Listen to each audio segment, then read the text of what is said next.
Good afternoon. Good afternoon. It is nice to have an opportunity to visit. Good to come together for the purpose of co-creating, is it not? Mm-hmm. What is it you're wanting to talk about? What brings you here? We'll leave it to you.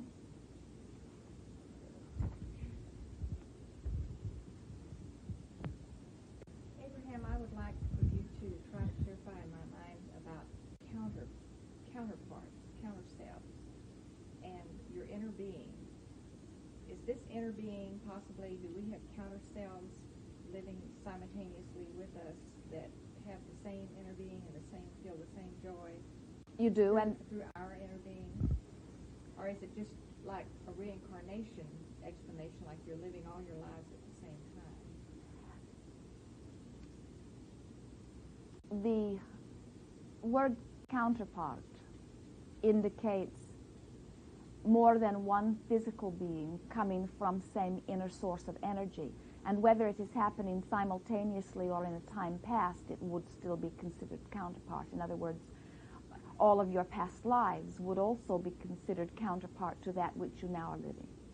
Usually when the word counterpart is used, at least when we are using it, what we are meaning is someone who is simultaneously here. In other words, here are counterparts of same non-physical energy.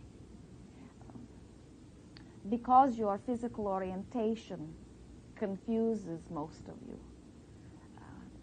we are very tentative in our offering of this sort of thing, because most of you feel very insignificant when we start speaking of you being a physical vessel that is the receiver of non-physical energy, and that a whole pool of energy could be dispersed into many of you, for it makes most of you lose your sense of identity or individuality, where from broader perspective you do not feel that way about it at all. And so for the most part in physical terms it has been received only as something in very romantic terms. In other words, my soulmate or my twin flame or my counterpart. You're one. Can we feel an emotion if possibly we have a counterpart that's going through a different situation? You could. Could we feel the emotion from You this? could, but it is really very remote. In other words, you would be more likely to feel emotion from someone who had nothing to do with your non-physical energy or your counterpart who was near you. And the reason for that, the reason that we say that is this. When you are understanding that your inner being is vibrating in this pure place of positive offering, and when you, as a physical counterpart of that, are focused upon something that is negative, the lack of something, usually critical of yourself or something or someone, feeling lack, you are vibrating at a frequency that does not resonate with that which your inner being is. And so you, as the one who is feeling the negative emotion, have detached yourself from your inner being. Your inner being still is offering its positive energy to any other counterparts. In other words, you would not be affected. The way you feel is always for one reason only, and that is your allowance or disallowance of the pure energy of that which you really are.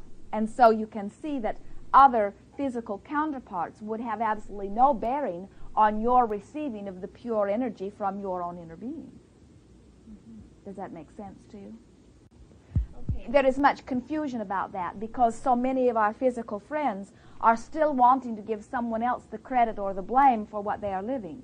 So many still looking for scapegoats. As soon as it is no longer popular to blame the one that you've always blamed, mother or whoever it is, then you are looking for another. And so the New Thought movement or New Age movement or time of metaphysic opening has provided still another scapegoat for many who are still looking for someone to blame.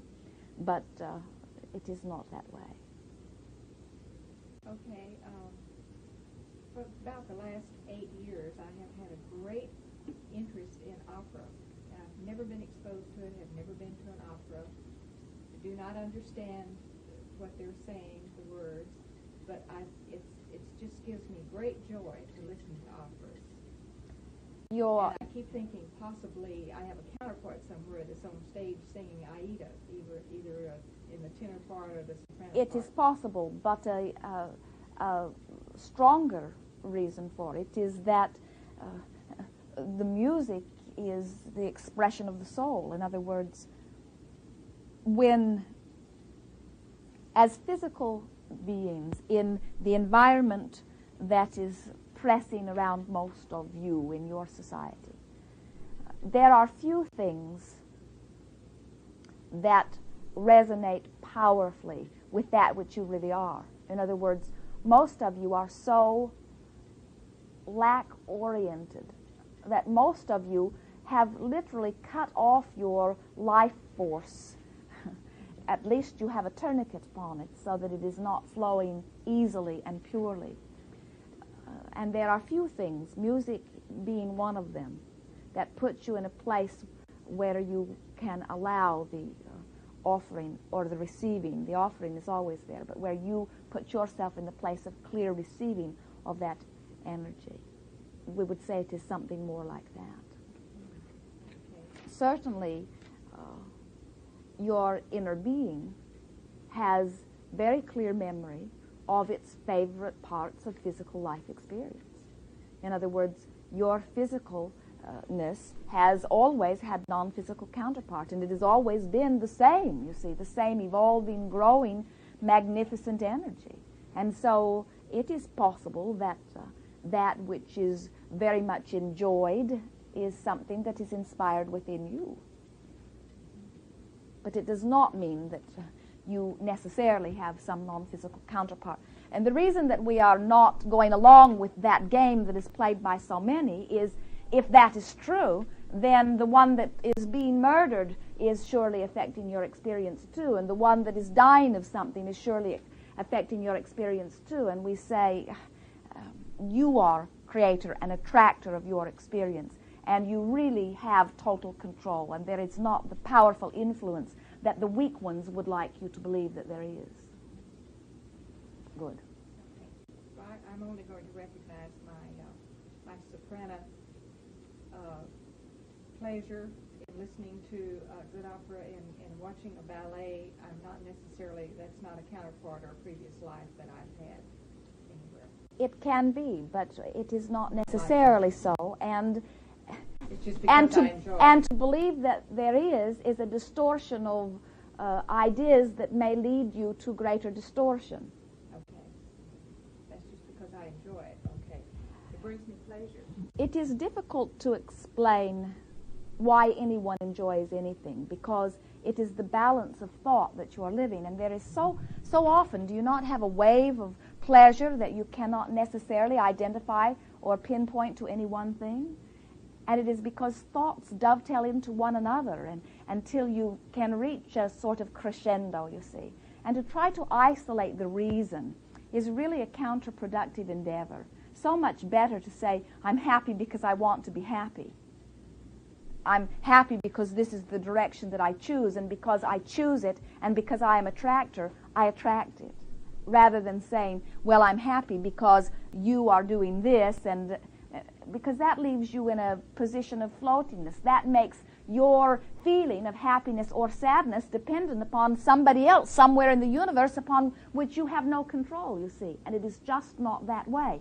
Those sorts of stories evolve from those who feel out of control, who don't want to be out of control, who do not want to be responsible for their being out of control, and so are looking for a reason of explanation because they believe it will make them feel better.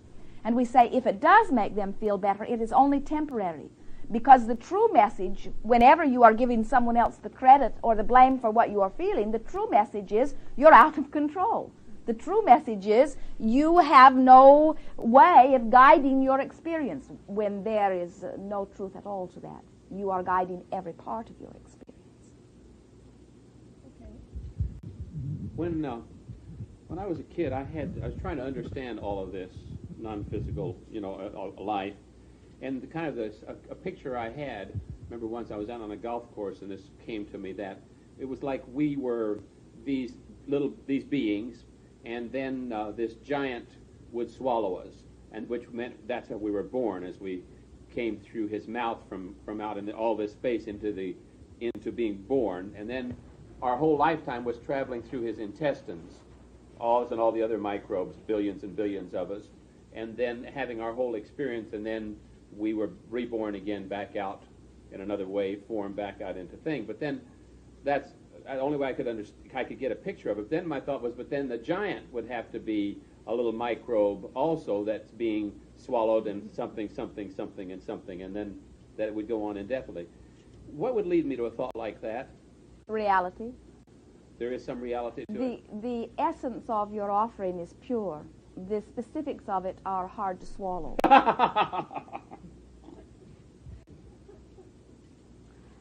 In other words, it brings most of you to a place of feeling rather insignificant.